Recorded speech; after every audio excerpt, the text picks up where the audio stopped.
지난 시간에는 우리가 바울의 전도 여행 가운데에서 데살로니가 전도와 베레아 전도에 대해서 살펴보았습니다.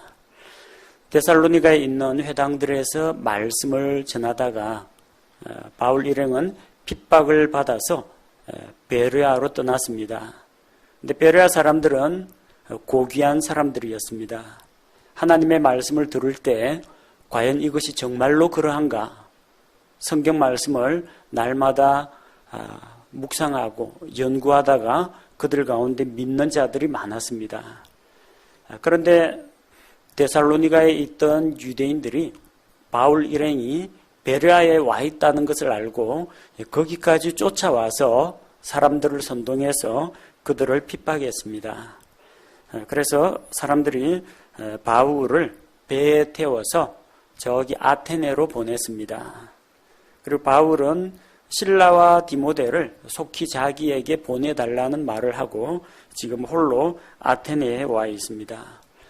여러분에게 나눠드린 바울의 2차 전도 여행 지도를 보시면서 어디서 어디로 움직였는지 한번 보시기 바랍니다. 지도에서 왼쪽 상단에 있는 북서쪽에 데살로니가에서 핍박을 받고 베레아로 피신을 하면서 베레아에서 복음의 말씀을 전했습니다.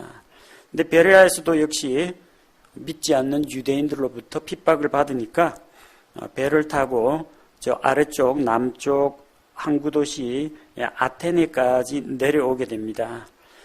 그리스 아테네에 지금 와 있습니다. 오늘 본문의 배경은 그리스 지방에서 있었던 사도 바울의 복음 사역에 대해서 다루고 있습니다. 자, 본문 말씀 16절에 보니까 바울이 아테네에서 그들을 기다리고 있었습니다. 그들은 자기가 남겨두었던 실라와 디모데를 이야기합니다. 자, 그래서 그 아테네라는 도시를 둘러보니까 그 도시가 온통 우상숭배에 빠져 있는 것을 보게 되었습니다. 아테네라는 도시는 그리스 신화에 나오는 아테네 여신의 이름을 따서 세운 도시입니다. 그리스 신화에서 지혜의 여신이라고 꼽히죠. 아테네의 이름을 따서 만든 신인데 올림푸스의 12신들을 섬깁니다. 또 12신들뿐만 아니라 잡다하게 많은 신들 또는 반인 반신의 존재들을 사람들이 섬기고 있었습니다. 그래서 아테네시 곳곳에는 고대 신화에 나오는 그런 신들을 형상화시킨 우상들과 또 그런 우상들을 모시는 그런 신전들이 곳곳에 있었습니다. 자, 바울이 그런 모습을 볼 때 그의 마음속에 큰 격동이 일어났습니다. 여러분, 우리 그리스도인들이 하나님의 마음을 가지고 세상을 볼 줄 알아야 합니다. 자기 주변에 누가 하나님을 모독하고 저주하며 믿지 않고 지옥에 떨어질 것이 분명한 사람이 보이는데 아무 생각 없이 보내면 안 됩니다. 안타까운 마음을 가져야 합니다. 누군가가 아직도 제사를 모시고 있고 우상숭배를 하고 있다 하면은 우리 집안일 아니니까 무덤덤하게 넘길 것이 아니라 정말 그 사람에 대해서 자기 마음속에서 격동하는 마음이 일어나야 됩니다. 답답한 마음, 안타까운 마음이 일어나야 됩니다. 불쌍히 여기는 그런 마음이 있어야 됩니다. 그래야 복음을 전할 수가 있습니다. 자, 그래서 마음속에 일어나는 이 격동을 주체하지 못하고 바울은 회당에 들어가면 유대인들과 독실한 사람들과 논쟁을 했습니다. 이 논쟁을 했다라고 하는 것은 그가 어떤 사람들과 소모적인 말싸움을 했다는 이야기가 아닙니다. 뭘 가지고 논쟁을 했겠습니까? 성경 말씀을 가지고 토론을 했습니다. 회당은 고함 지르고 삿대질하면서 싸우는 장소가 아닙니다. 회당은 하나님의 말씀을 강론하고 선포하고 연구하고 토론하는 곳입니다. 그래서 여기에서 그가 회당에서 논쟁을 했다는 것은 이 성경 말씀을 가지고 옳고 그름을 따졌다는 이야기입니다. 바울은 어떻게 해서든지 구약 성경을 인용하면서 성경에 약속된 메시아가 예수 그리스도라는 것을 입증하려고 했던 것입니다. 또 장터에 나가서는 길거리에서 만나는 사람마다 논쟁을 했습니다. 회당에 있는 사람은 그나마 구약 성경에 대한 배경 지식이 있는 사람들입니다. 혹은 이방인이라고 할지라도 유대교로 기화했거나 아니면 유대교에 관심이 있어서 오는 사람들입니다. 하지만 우상의 도시 아테네에서 이 저작거리에서 만나는 사람들은 복음에 대해서는 아예 모르고 하나님의 존재도 모르는 사람들이 많다는 겁니다. 또 그 사람들을 대상으로 논쟁을 했습니다. 원래 이 고대 그리스에는 수사학이 크게 발달했습니다. 고대 직접 민주주의 제도가 시작된 곳이 그리스입니다. 그리고 이 조그만한 폴리스 단위로 모여 있는 마을들, 도시국가죠. 이것들이 모여가지고 전체 공동체의 의사결정을 내렸습니다. 정치 일선에 나서려면요, 말을 잘해야 됩니다. 웅변으로 사람들을 휘어잡을 수 있어야 합니다. 그래서 연설, 그리고 수사학, 웅변술, 설득, 스피치 이런 것들이 크게 발달했습니다. 그뿐만 아니라 당시에는 근대적인 사법제도가 없었습니다. 누가 다른 사람과 송사거리가 있으면은 데리고 재판관과 사람들이 모인 앞에서 자기의 옳고 저 사람이 잘못했다는 걸 증명을 해야 됩니다. 논리 싸움입니다. 누가 더 설득력 있게 청중과 재판장의 마음을 사로잡느냐에 따라서 재판 결과가 달라집니다. 그래서 중요한 건 뭡니까? 말을 잘해야 됩니다. 연설을 잘하고 논리적으로 변증을 잘해야 됩니다. 그러다 보니까 철학과 토론 문화가 아주 발달했기 때문에 사람들하고 어떤 주제를 놓고 이야기하는 것이 아주 자연스러운 그런 분위기였습니다. 자, 그가 다니는 곳마다 이렇게 사람들을 붙잡고 이야기를 하니까 그때 이 그리스 철학의 양대 산맥이라고 할 수 있는 이제 에피쿠로스 학파와 스토아 학파 철학자들이 바울과 만나서 이야기를 하게 되었습니다. 에피쿠로스 학파는 쾌락주의를 추구하는 이 학문 풍조를 가진 사람들입니다.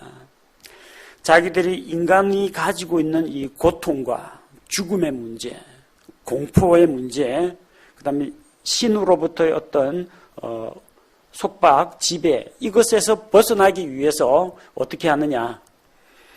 쾌락을 통해서 만사 잊어버리고 인생을 즐기면서 사는 것을 추구하던 사람입니다. 쾌락을 즐기고 살다 보면은 걱정, 근심도 잠시 접어들 수가 있고 고통이라든지 영혼에 대한 문제도 잊어버릴 수가 있다는 겁니다.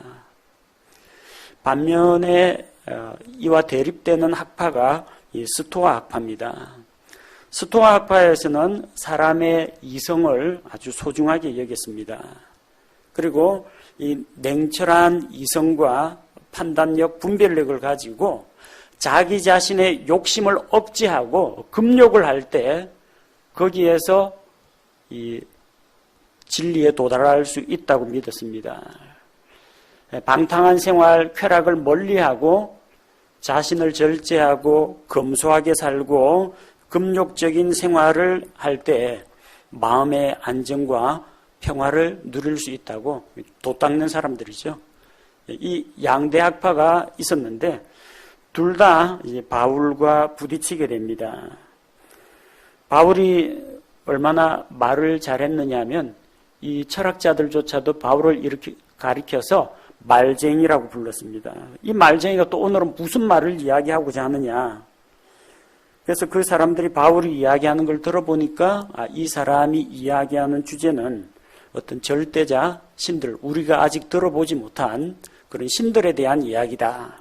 그래서 그리스 신화에 나오는 그런 신들이 아닌 그가 아마도 우리 문화권 밖에 있는 다른 신들을 전하는 어떤 사람일 거라고 추측을 했습니다. 그 이유는 바울이 그에게 하나님의 아들 예수 그리스도, 또 예수 그리스도의 십자가의 죽음과 부활에 대해서 선포했기 때문입니다. 그래서 그들이 궁금한 부분들이 많았겠죠. 그래서 바울을 붙들고 아레오바고로 데리고 갔습니다. 아레오바고라는 것은 아레스의 바위라는 뜻입니다. 아레스는 그리스에 나오는 이 전쟁의 신입니다. 로마 신화에서는 이제 마르스라고 하죠. 자, 이 아레스의 바위라고 불리는 아레오바고로 데려갔는데 그들이 원했던 것은 무엇이냐면 복음의 진리를 알고 싶어서 그런 것이 아니라 뭔가 이상한 새로운 사상을 전하고 있다는 겁니다. 그래서 내가 말하는 이 새 교리가 무엇인지 우리가 알 수 있겠느냐.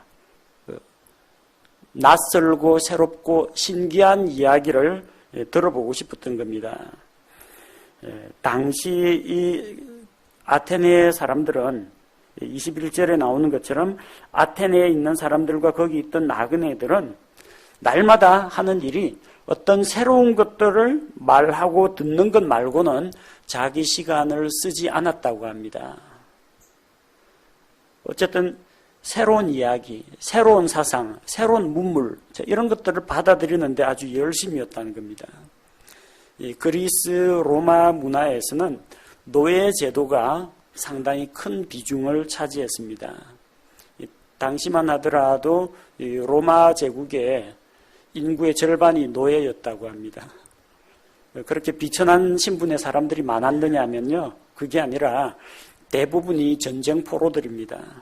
로마가 이 제국을 확장하는 가운데에서 순순히 항복하면은 자기들의 속주로 받아들입니다. 근데 항복 안 하고 저항하면은 싸웁니다. 싸워가지고 전쟁터에 나왔던 군인들, 시민들을 잡아다가 전쟁 포로로 잡습니다. 그래서 그들 가운데 가족이나 친척이 이 대속물을 내면은 그걸로 돈을 받고 포로를 풀어줍니다. 근데 가족이고 뭐고 다 포로로 잡히면은 아무도 그를 속량해 줄 사람이 없습니다. 그럼 다른 나라에 노예로 팔아넘기는 겁니다. 노예라고 해서 못 배우고 가난하고 비천한 사람들이 아니라 이 다른 도시에는 지역 유지나 또 제법 지식을 많이 배운 유명한 학자들도 있습니다. 노예 중에는 주인보다 똑똑한 노예들이 많아요. 이솝 우화 지은 이솝이라는 사람도 노예 출신이죠. 그런데 아주 학문이 뛰어난 사람입니다. 이 학문이 뛰어난 노예는 집안에서 주인의 재산을 관리하기도 하고 공문서 작성하기도 하고 주인한테 편지 읽어주고 편지를 대필을 하기도 했습니다. 그리고 주인 집안의 자녀들을 교육시키는 일도 노예가 맡았습니다. 그리스도 대제국이었죠. 알렉산더 황제 당시에는 대제국이었습니다. 그 다음에 로마도 대제국이었죠.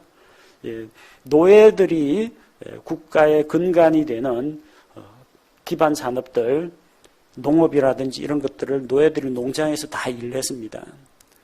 부유한 집에서는 노예를 많이 거느리고 가사노동도 노예가 다 했습니다. 교육도 노예가 다 했습니다. 똑똑한 노예들 골라가지고. 전쟁에 나갈 때도 장군과 이 간부, 군 장교들은 시민들, 이 사람들이 맡았지만 밑에서 발로 뛰는 사람들 가운데는 노예들이 많았습니다. 그 전쟁에서 공 세우면 노예에서 해방시켜주고 자유를 주기도 했습니다. 자, 그러다 보니까 이 사람들이 할 게 없습니다. 시간이 남아둡니다. 집안일, 이 산업활동, 전쟁 노예들이 대부분 다 감당해 주니까 남는 시간 가지고 뭐합니까? 철학적인 사색을 하거나 사람들 붙잡고 어떤 종교나 철학이나 사상에 대해서 토론을 벌였습니다. 학문이 발전하죠. 그래서 그들은 새로운 사상을 듣고 생각하고 토론하는데 하루 중 대부분의 시간을 소비했다는 겁니다. 옛날에 자기가 이미 알고 있던 거, 그거 말고 날마다 어떤 새로운 것을 듣고자 했던 겁니다.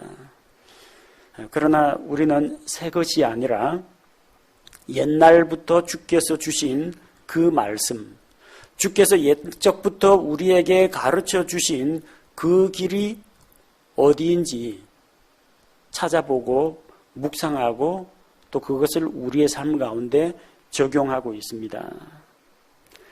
우리는 오래전 옛날 말씀, 주님께서 우리에게 한 번 주시고 영원토록 보존해 주신 그 말씀에 관심을 두고 있습니다. 그러나 요즘 수많은 신학자들은 자꾸 새로운 사상을 탐구하고 발견해내는데 주력하고 있습니다. 그래서 심지어는 예수가 없이도 구원이 있다, 교회 없이 구원이 있다, 이런 주장도 나오고요. 아예 동성애하는 목사나 동성애하는 신학자도 나오고 있는 추세입니다. 목사가 이런 발언을 하면 깨어있는 목사다, 그러고 고리타분하게 하나님의 율법의 말씀에 이렇게 되어 있다, 복음의 진리가 이렇다라고 하면은 구태연한 옛날 것에 빠져있는 사람으로 간주되기 일쑤입니다. 성경도 하나님께서 우리에게 주셔서 계속해서 유대인들과 그리고 성경대로 믿는 그리스도인들을 통해서 보존해 주신 진리의 말씀이 있는데, 수백 년 동안 내려오던 이 성경 말씀을 사용하면은 이단이라고 그러고, 현대판 신학자들이 앞쪽에 new를 붙여가지고 new international version, new revised standard version, new America standard Bible, new King James, 앞에 새로운 것을 붙여가지고 성경책도 무엇이든지 최신판 새로 나온 번역들을 추구하는 것이 오늘날 신학계의 움직임입니다. 이 오래전 옛날 말씀 또다시 들려주시오가 아니라 신학자들이 성경을 어떻게 또 새롭게 업데이트했느냐. 하나님은 업데이트한 적 없습니다. 하나님은 한 번 말씀하시고 취소하고 수정하신 적 없습니다. 신학자들이 새롭게 업데이트한 그 말씀을 날마다 탐구하는 것, 이것이 바로 아테네의 그리스 철학자들이 하는 바로 그 풍조라는 겁니다. 우리 그리스도인들은 새 것이 아니라 옛날부터 처음부터 하나님께서 주신 그 말씀과 그 옛적 길을 주의하여 살피는 사람들입니다. 그래서 바울은 이 그리스 철학자들에게 붙잡혀가지고 아레오바그로 끌려가다시피 했습니다. 22절에 보니까 그때 바울이 마르스의 언덕 한가운데에 서서 이르되, 이게 그 유명한 아레오바고 설교 혹은 마르스의 언덕 설교라고 불립니다. 아까는 아레오바고로 데려간다더니 22절에는 마르스의 언덕으로 데려갔죠. 둘 다 똑같은 장소입니다. 자, 마르스의 언덕, 그리스 신화에 나오는 군신 아레스는 로마 신화의 마르스입니다. 그리스 신화하고 로마 신화는 상당히 비슷하죠. 로마가 그리스 거를 거의 그대로 베꼈습니다. 신들 이름만 라틴어로 바꾸었을 뿐이지 거의 똑같습니다. 저쪽에서 아프로디테 하면 뭐 비너스라고 하고, 헤르메스 하면 머큐리라고 그러고, 하여튼 신들 이름만 제우스, 주피터 이런 식으로 이름만 바꿨지 똑같습니다. 자, 그래서 이 마르스의 언덕이라는 말은 이제 아레스의 바위라는 아레오바그하고 똑같은 말입니다. 바울이 그 아테네 사람들을 향해서 이야기합니다. 내가 알고 보니, 내가 이 아테네 시를 한 바퀴 쭉 다녀봤는데 너희가 모든 것에서 지나치게 미신에 사로잡혀 있도다. 그들은 미신에 사로잡혀 있습니다. 미신이 무엇입니까? 정확한 근거나 사실도 없이 막연하게 믿고 있는 그런 자기만의 신념을 미신이라고 그럽니다. 아침에 장의차를 보면은 재수가 없다라든지, 여자가 아침부터 남의 집을 방문하면은 안 된다라든지, 이런 미신들이 있죠. 그 과학적인 근거가 없습니다. 근데 사람들이 막연하게 그렇게 믿고 있습니다. 시험날 미역국을 먹으면 안 된다라는 뭐 이런 것들도 다 미신입니다. 그래서 정확한 근거가 없는, 확실한 토대가 없는 이런 신념들이 미신인데, 그들은 근거도 없이 자기들 편한 대로 신들을 막 만들어냈습니다. 주신이 하나 있어야 되니까 주신도 마누라가 있어야 될 테니까 제우스의 부인 헤라가 있고, 그 다음에 뭐 가정의 신이 있어야 되고, 그럼 농사의 신도 있어야 되겠고, 세턴. 그 다음에 신들 중에서 또 이 무기 만드는 신도 있어야 되니까 대장장의 신 헤파이스토스도 있어야 되겠고, 사람과 사람을 맺어주는 뭐 이 에로스, 큐피트도 있어야 될 테고, 뭐 출산의 신, 농업의 신, 뭐 바다의 신 포세이돈, 그리고 뭐 지옥을 관장하는 뭐 하데스, 자기들이 생각할 수 있는 범위대로 신들을 막 만들어냅니다. 누가 그런 신들이 있다고 계시를 준 것도 아니고요. 어떤 종교 경전에 나오는 것도 아닙니다. 사람들이 만들어낸 신들입니다. 다 미신이라는 겁니다. 개혁 성경에서는 이걸 좀 순화시켜가지고 너희를 보니 범사에 종교성이 많도다. 이렇게 좀 순화된 표현으로 했는데, 이거는 종교성이 많은 게 아니라 미신입니다. 심지어 23절에 보니까 지나다니면서 보니까 너희가 섬기는 것들을 보다가 알지 못하는 신에게, 요 굵은 글씨로 되어 있죠. 이 알지 못하는 신에게라는 그런 제단이 있다는 겁니다. 고유명사입니다. 알지 못하는 신에게라고 써붙인 제단도 발견했다는 겁니다.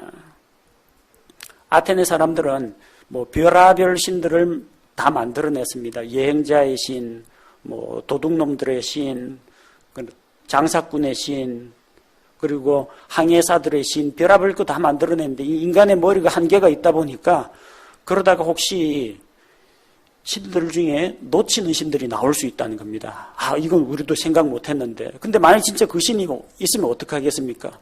다른 신들은 전부 다 공양 다 바치고 희생제물 바치면서 나한테는 이것들이 대접을 안 해 하고 그 신이 진노를 내린다는 겁니다. 그러니까 면피용으로 뭘 만들어야 되겠어요? 쭉 나열하다가 우리가 나열하다가 혹시 목록에서 빠뜨릴 수도 있잖아요. 그럼 뭐 넣어요? 기타 등등. 그거라도 넣어야 되죠. 그것처럼 이제 알지 못하는 신에게 혹시나 왜 내 거는 안 만들었냐면 죄송합니다. 이름을 몰라가지고 알지 못하는 신에게가 당신을 위해서 만든 겁니다. 알지 못하는 신에게도 이름도 모르고 도대체 뭐 하는 신인지도 모르는데 어쨌든 무조건 그 앞에 가서 경배를 했다라는 겁니다. 어리석은 아테네 시민들, 당시로는 세계적인 철학자들과 그 다음에 연설가들이 모여있는 이 지식인들이 모여있는데 그런 사람들이 엉뚱한 짓거리를 하고 있다는 겁니다. 무식한 사람들처럼 우상숭배를 하고 있는 겁니다. 자, 그런데 바울은 바로 이 알지 못하는 신에게라는 이 황당무계한 제단, 이걸 가지고 복음을 전하는 그 단초로 삼는 것을 볼 수가 있습니다. 그런즉 너희가 알지 못하고 경배하는 그분을 내가 지금부터 가르쳐 주겠다는 겁니다. 그들이 언제 여호와 하나님의 이름을 드러난 받겠습니까? 그리스 신화에 나오는 올림푸스 12신들 이름은 외우고 있어도 하늘과 땅을 만드시고 인간의 생사화복을 주관하시고 모든 것을 통치하시고 소유하시고 종말로 심판하시는 주 하나님의 이름은 그들이 알지 못하고 있었다는 겁니다. 그러니까 너희가 진짜 알지 못하고 놓치고 있는 창조주 하나님을 너희가 빼먹었다. 그걸 지금부터 내가 가르쳐 줄 테니까 잘 들으라는 이야기입니다. 너희에게 밝히 알려주겠다 했습니다. 24절에 너희가 알지 못하고 있는 그 신은 그들이 면피용으로 만들어 놓은 우상의 제단을 말하는 게 아닙니다. 정말 사람이 반드시 알아야 할 창조주의 주님이 되시는 그 신인데 너희가 알지 못하는 그분은 어떤 분이냐? 24절에 나오는 것처럼 세상과 그 안에 모든 것을 만드신 하나님이시다. 창조주 하나님이 계시다. 하늘과 땅의 주인이 되신다.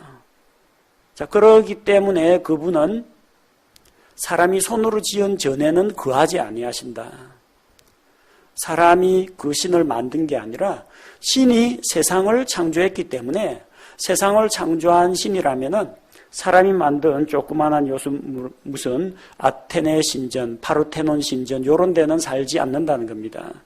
반면에 우상들은 어떻습니까? 우상들은 사람이 만든 것이기 때문에 사람이 만든 신전에다가 그 신상을 모셔다 놓는 겁니다.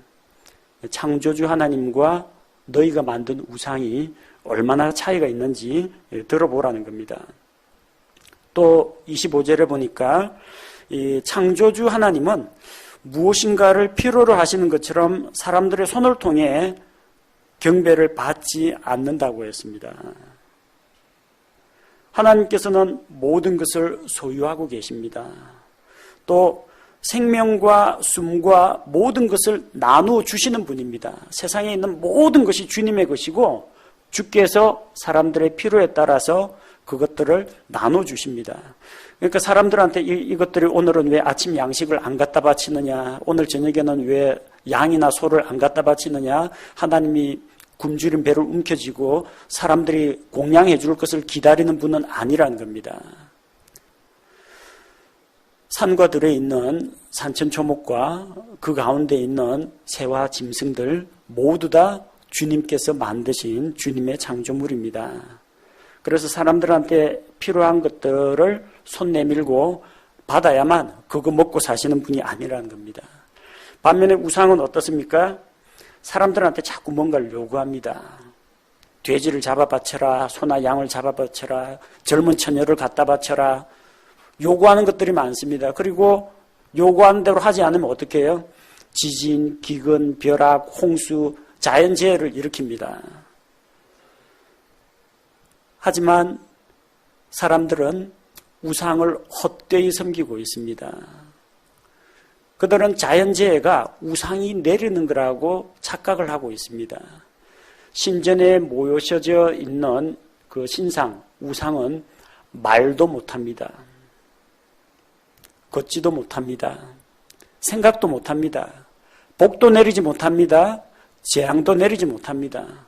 금으로 만든 신상, 도둑놈이 와서 밤에 업어가도 자기 한 몸 지킬 능력도 없습니다. 그런데 그 헛된 우상에게 사람들이 똑똑하다는 그리스 철학자들, 지성인들이 굽신대는 것은 대단히 어리석은 일이라는 겁니다. 하나님은 사람들에게 주십니다. 하늘로부터 햇빛과 담비를 주시고 양식을 주시고 수확의 기쁨을 주시고 그리고 생명과 숨을 주관하고 계십니다. 우상은 사람들한테 필요한 것들을 공급만 받지 사람들에게 복도 화도 내리지 못합니다. 너희가 잘못된 것을 믿고 있다는 겁니다. 아테네 시민들아 정신 차려라. 너희가 지금 미신에 사로잡혀가지고 얼토당토 않는 금과 은과 돌덩어리를 섬기고 있고 정작 너희에게 생명을 주시고 너희에게 복과 은혜를 베풀어 주시는 창조주 하나님은 잊어버리고 있다는 겁니다. 하나님은 어떤 분이시냐? 자연 만물을 창조하실 뿐만 아니라 사람을 만드신 분입니다. 26절 사람들의 모든 민족들을 한 피에서 만드셨습니다. 진화론자들이 이야기하는 것처럼 저 원소들이 전기융합 반응에 의해 가지고 질소, 탄소 합성돼 가지고 생명체가 탄생한 게 아니고요. 꼬물거리는 이 아메바들이 진화하고 원숭이 비슷한 것들로 진화한 다음에 거기에서 각자 일제히 이런저런 모습의 다양한 사람으로 형성된 게 아니라 하나님께서 단 한 사람, 첫사람 아담을 만드시고 첫 여자 이브를 만드시고 그들로부터 인류는 한 혈통, 한 족속이라는 겁니다. 모든 민족들을 아담 한 사람의 피에서 만드셨습니다. 거슬러 올라가면 하나님께서 직접 창조하신 한 사람에게까지 거슬러 올라가게 됩니다. 또 그분께서 사람들을 온 지면에 거하게 하시고 미리 정하신 때와 거주의 경계 영역들을 정해 놓으셨습니다. 이렇게 하나님께서 자연 만물을 만드시고 사람을 창조하신 이유는 사람들로 하여금 이 하나님의 오묘한 솜씨와 창조 세계를 통해서 혹시라도 하나님을 더듬어 찾아 발견하게 하기 위해서라는 겁니다. 광활한 자연과 놀랍도록 규칙적이고 질서 있게 움직이는 이 천체의 움직임과 참으로 오묘하게 만든 사람의 이 세포 조직과 신체 기관과 꽃과 열매와 이런 것들을 볼 때 지혜로우신 창조주를 발견하도록 대자연의 신비와 그 엄청난 힘 앞에서 하나님의 능력을 더듬어 발견하라고 우리에게 이 모든 자연 환경을 허락하신 겁니다. 하나님은 우리 각 사람에게서 멀리 떨어져 있지 않습니다. 28절에 보면은 이는 우리가 그분 안에서 살며 움직이며 존재한다고 했습니다. 사람은 하나님의 형상대로 창조되었고 하나님께서는 사람을 창조한 다음에 저 멀리 우주 여행을 떠나신 것이 아니라 자기가 만드신 창조 세계를 지켜보고 있습니다. 사람들의 죄가 정말 세상에 만연하게 되면 하나님께서 이 세상을 공의로 심판을 하십니다. 또 하나님께서 누구든지 자기가 기뻐하는 자, 원하는 자를 높여 세우시고 다스릴 권세를 주시고 또 하나님께서 어떤 자는 왕위에서 내쫓기도 하십니다. 하나님께서는 우리 인류 역사 가운데 보이게 혹은 보이지 않게 여러모로 간섭하고 개입하시고 그분의 뜻대로 세상을 이끌어 나가십니다. 그리스의 신들 중에 어떤 사람들도 사람은 신의 후손이다, 신의 자손이다 그렇게 노래한 자들이 있었습니다. 그리스 신화에서는 프로메테우스가 진흙으로 사람을 빚었다고 합니다. 그리고 또 신들이 사람에게 선물을 주어서 지상에 살게 했다 그렇게 주장합니다.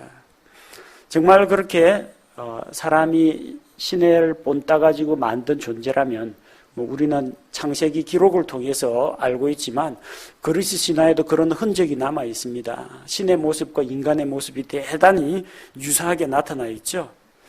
정말 사람이 하나님의 후손이라면 그 하나님의 신격, 하나님의 신성을 사람의 기술이나 이 솜씨로 빚어 만든 금과 은과 돌로 나타낼 것이 아니라는 겁니다.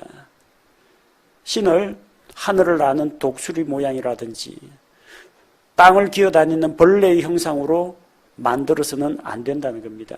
그런 것들은 다 하나님의 창조물이고 보이지 않는 하나님은 그 모든 것들을 창조하신 분이기 때문입니다.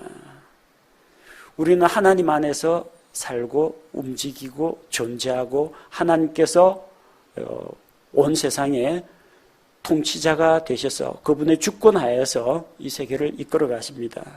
하지만 인본주의가 발달하는 그리스 철학에서는 인간은 그냥 인간의 자유의지로 또 우연에 의해서 인류 역사가 흘러간다고 생각했습니다. 그러니까 아테네 철학자들하고 바울하고는 서로 맞지 않는 부분들이 많았다는 겁니다. 이전에는 하나님께서 그들이 하나님을 잊어버리고 하나님을 모르고 살아가더라도 하나님께서 무지하던 때를 눈 감아 주셨습니다. 무지하여 하나님을 알지 못하는 어리석은 자들을 눈 감아 주셨습니다. 우상 숭배하는 것을 묵인했다는 뜻은 아닙니다.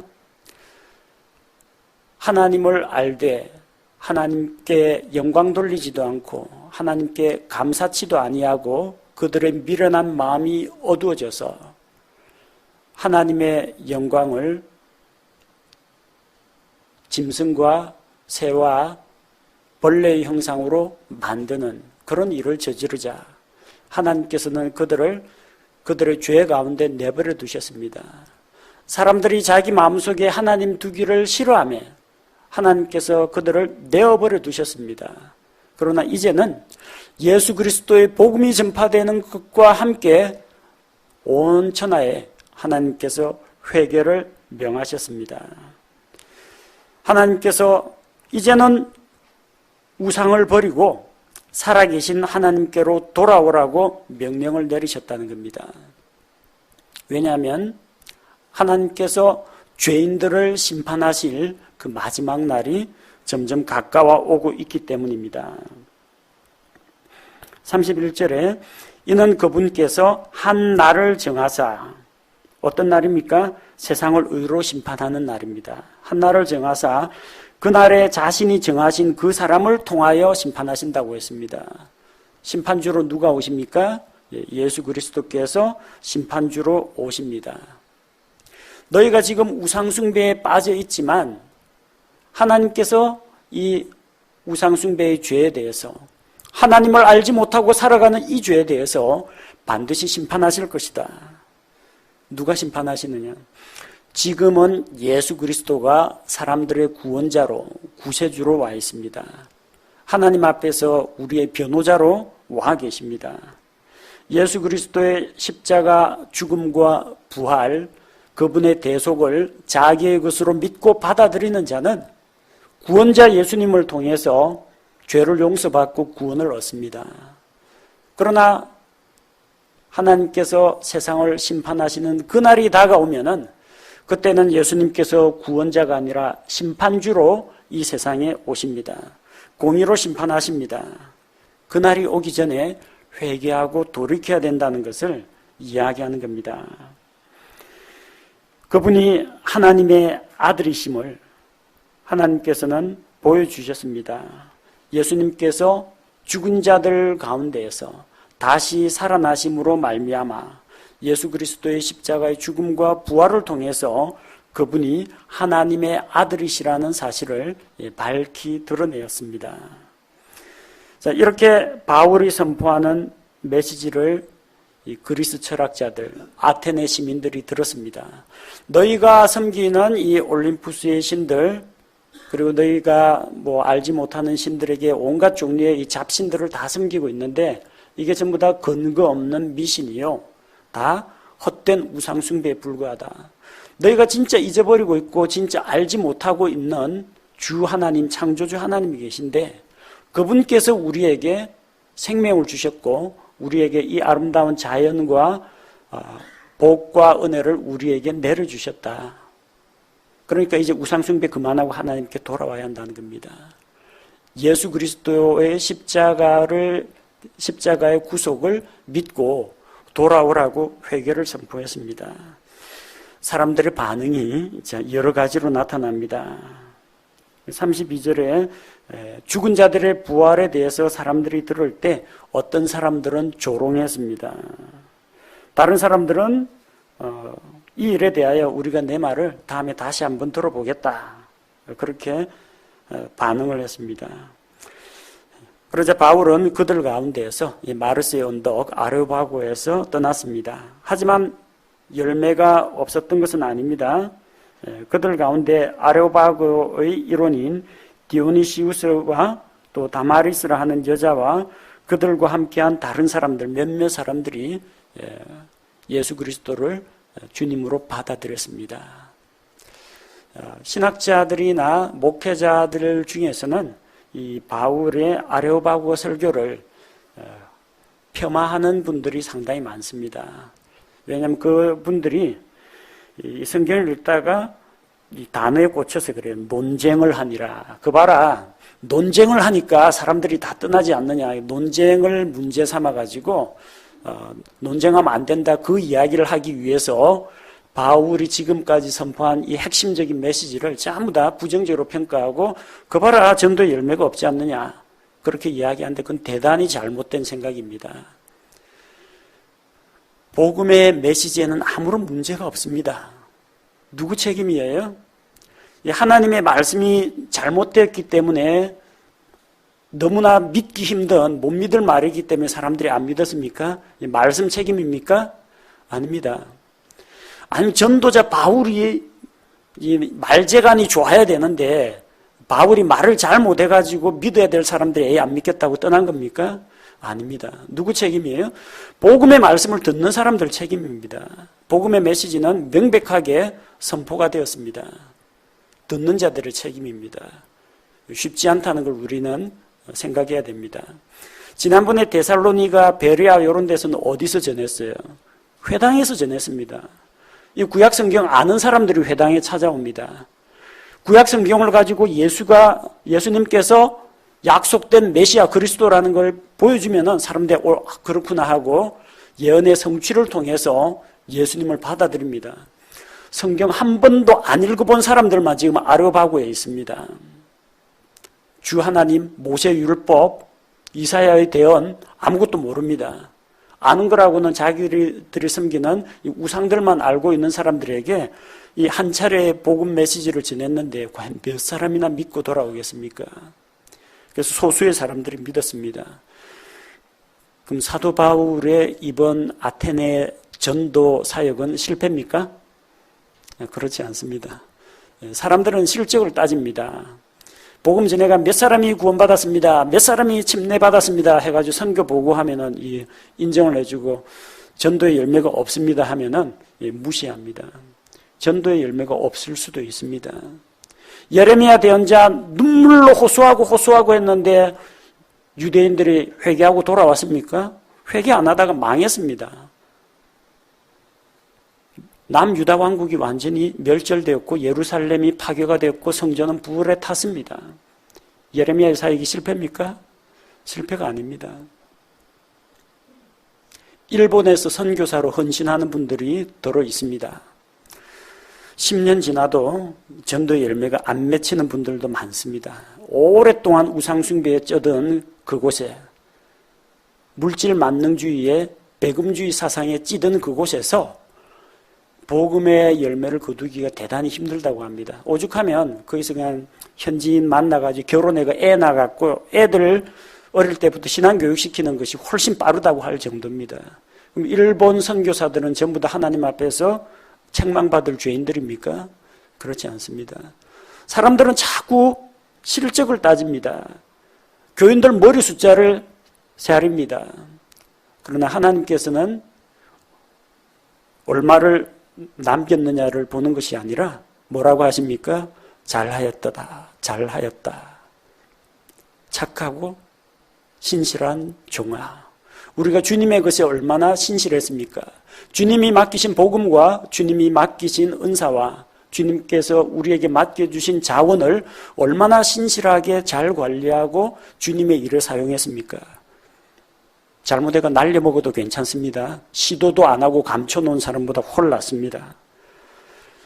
사람들은 결과를 따지지만 하나님은 동기를 따지십니다. 사람들은 최종 아웃풋만 따지지만 하나님께서는 그 과정을 보십니다. 그래서 하나님 앞에 바울이 비록 전도의 열매는 적었지만 복음의 말씀에 신실했다는 것은 그 누구도 부인할 수가 없습니다. 참 안타까운 일입니다. 그 똑똑하다는 그리스 철학자들, 논리학, 수사학, 변증법, 3단농법 이런 것들 만들어내는 이 아주 뛰어난 이성적이고 지적인 사람들이 참으로 허탈하게도 거짓 종교에 빠져 있고 우상들에 빠져 있었는데 바울이 볼 때 그게 너무나 마음이 아팠습니다. 우리도 이런 상황이 되면 그런 분들을 만나면 하나님의 마음으로 탄식하고 마음속으로 분노하고 안타깝게 여길 줄 알아야 됩니다. 그리고 단순히 속으로만 울컥하지 말고 속으로 울컥해가지고 저기 절에 가가지고 벽에다 낙서하고 불상 그 목 잘라버리고 그런 거 하지 말고 다른 사람들 종교 비방하지 말고 믿지 않는 사람들을 불쌍히 여기는 마음으로 기회가 닿는 대로 만나는 사람마다 복음을 전하는 그리스도인이 되어야 합니다.